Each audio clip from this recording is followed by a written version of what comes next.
எல்லாருக்கும் வணக்கங்க. இப்போ நம்ம திருப்பூர்ல ஒரு சைட்ல இருக்கங்க. ஆக்சுவலா இந்த சைட்ல பார்த்தீங்கன்னா, ராக்ஹோல் 300 லிட்டர் ஹீட் பம்ப் இன்ஸ்டால் பண்ண போறோம். இதுதான் ராக்ஹோல் 300 லிட்டர் ஹீட் பம்புங்க. யூனிட் வந்து இப்போ மேல 3 ஃப்ளோர் வரைக்கும் கொண்டு வந்துட்டேங்க. ஆனா இப்போ இங்க இந்த சைட்ல இன்னொரு சிக்கல் என்னன்னு பார்த்தீங்கன்னா, இந்த 3 ஃப்ளோர்ல இருந்து அடுத்தது டாப் அந்த ஓவர் ஹெட் கிட்ட இருக்கிற அந்த ஃப்ளோருக்கு நம்ம எடுத்துட்டு போணும். ஆனா இதுல என்ன பிரச்சனைன்னா, நம்ம வந்து இரும்பு படிக்கட்டு தான் இருக்கு. நல்ல வேளை அங்க இருந்த 2 ஹிந்திக்கார அண்ணன் ஹெல்ப் பண்ணதுனால எப்படியோ கஷ்டப்பட்டு சரியான வெயிட்டுங்க 130 கிலோ நம்மளோட இன்டோர் யூனிட் மட்டும். அடுத்தது நம்மளோட அவுட்டோர் யூனிட்டு. நம்மளோட அவுட்டோர் யூனிட் பார்த்தீங்கன்னா, அதுவும் பார்க்கறக்கு சின்ன பாக்ஸ் மாரி தான் இருக்கும். ஆனா, அதுவும் கிட்டத்தட்ட 50 கிலோ வெயிட் வருதுங்க. அதுவும் எப்படியோ அந்த 2 நார்த் இந்தியன் அண்ணா வந்து கஷ்டப்பட்டு லிஃப்ட் பண்ணி ஏத்தி குடுத்துட்டாங்க. இப்போ ஆக்சுவலா இந்த சைட்ல நம்ம ஹீட் பம்ப்பு, ஹீட்டருங்கிறது நெறைய கஸ்டமருக்கு வந்து தெரியலைங்க.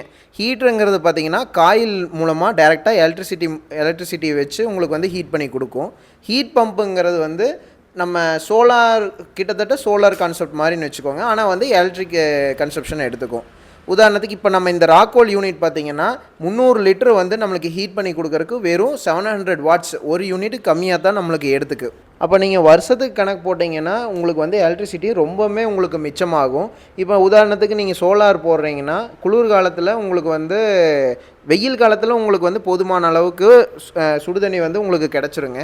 அதே மழை காலத்தில, குளிர் காலத்தில பார்த்தீங்கன்னா, நீங்க வந்து ஹீட்டர் காயில் யூஸ் பண்ற மாரி இருக்கும். அந்த காயில் பார்த்தீங்கன்னா, குறைஞ்சது வந்து 1 மணி நேரத்துக்கு 6 யூனிட் கன்சப்ஷன் எடுத்துக்கும். நீங்க அந்த 6 மாசத்துக்கு நீங்க யூஸ் பண்ணும்போது நீங்க ஆவரேஜ் பண்ணி பார்த்தீங்கன்னா, ஹீட் பம்ப் தான் உங்களுக்கு வந்து பெட்டரா இருக்கும். இப்போ இந்த ஹீட் பம்ப் பார்த்தீங்கன்னா, உங்களுக்கு வந்து ஹீட்டராவும் மாத்திக்கலாம், நம்ம ஹீட் பம்ப்பாவும் மாத்திக்கலாங்க. நானும் நம்ம டெக்னீஷியனும் சேர்ந்து நம்ம அவுட்டோர் யூனிட்ட வந்து ரேப்ப வந்து பிரிச்சுட்டு இருக்கேங்க. இதுதான் நம்மளோட அவுட்டோர் யூனிட்டு. இது வந்து பார்த்தீங்கன்னா, டோட்டலா 300 லிட்டர் கெப்பாசிட்டி வரும். இப்போ இந்த யூனிட் வந்து நம்ம மேலே வந்து ப்ரெஷர் பம்ப்லேருந்து நம்ம அந்த நார்மலாக எல்லா வீட்லேயும் கொடுக்குற மாதிரி ஹீட்டர் லைனில் கொடுத்து அதுலேருந்து நம்ம அவுட்புட் எடுத்து மொத்தம் 3 ஃப்ளோர்லேயும் பார்த்தீங்கன்னா ஒரு ஃப்ளோர்லேயும் கிட்டத்தட்ட ஒரு 3 பேராவது இருப்பாங்க.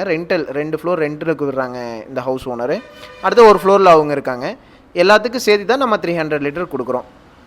இப்போ நம்ம வந்து இன்ஸ்டாலேஷன் முடிச்சாச்சு. நம்ம அந்த அன்னைக்கு முடிக்க முடியலைங்க. அடுத்த நாள் பிளம்பர் டிலே ஆனதுனால அடுத்த நாள் நம்ம இன்ஸ்டாலேஷன் பண்ணி முடிச்சிருக்கோம். இந்த சைட்டில் ப்ரெஷர் பம்பும் நாம தான் இன்ஸ்டால் பண்ணியிருக்கோம். ப்ரெஷர் பம்ப் பார்த்தீங்கன்னா லூபிங்கிற பிராண்டில் 6000 எல்பிஹெச்சும் 4000 எல்பிஹெச் மாடல் 2 மாடல் கொடுத்துருக்கோம். 1 ஹெச்பி 1.5 ஹெச்பி. அண்ட் இதுதான் பார்த்தீங்கன்னா ஹீட் பம்போட அவுட்டோர் யூனிட். அவுட்டோர் யூனிட் பார்த்தீங்கன்னா நம்மளோட கிட்டத்தட்ட ஏசியோட கான்செப்ட் தான். ஏசி வந்து பார்த்தீங்கன்னா உங்களுக்கு வந்து ரூம்குள்ளே இருக்கிற ஹாட் ஏரை அப்சர்வ் பண்ணி கோல்ட் ஏரை கன்வெர்ட் பண்ணி கொடுக்குது கம்ப்ரஸர் மூலமாக. இது வந்து அட்மாஸ்பியரில் இருக்கிற ஹாட் ஏரை வந்து அப்சர்வ் பண்ணி நம்மளுக்கு வந்து வாட்டரை ஹீட் பண்ணி கொடுக்குது. இந்த ஹீட் பண்ணி கொடுக்கறதுக்கு வெறும் நம்மளுக்கு இந்த மாடல் ராக்ஹோல்டு பார்த்தீங்கன்னா 700 வாட்ஸ் தான் கன்சப்ஷன் எடுத்துக்கங்க. ரெண்டாவது இது வந்து centralised heat pump. Centralised heat பம்போட அட்வான்டேஜ் என்னென்னு பார்த்தீங்கன்னா, நீங்கள் ஒவ்வொரு பாத்ரூமுக்கு தனித்தனி கீசர்ஸ் மாட்ட வேண்டியதில்லை.